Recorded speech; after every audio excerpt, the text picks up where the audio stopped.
sanki senfoni orkestrası bağlamışçasına acayip sesler gelmeye başladı. Tüh, Allah kahretsin sen Joti. Her neyse tamam bakalım. Şimdi şuraları falan iyi çekeyim de bir dahakine gelmeyeyim sana, kendim sökerim. Bak hele ya. Abi eşlik parası alayım.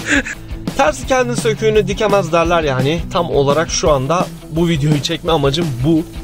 Negro, Pablo, çile benim, çile. Neydi? Ver bana, göz kör olsun, paramız yok. Çek detayı.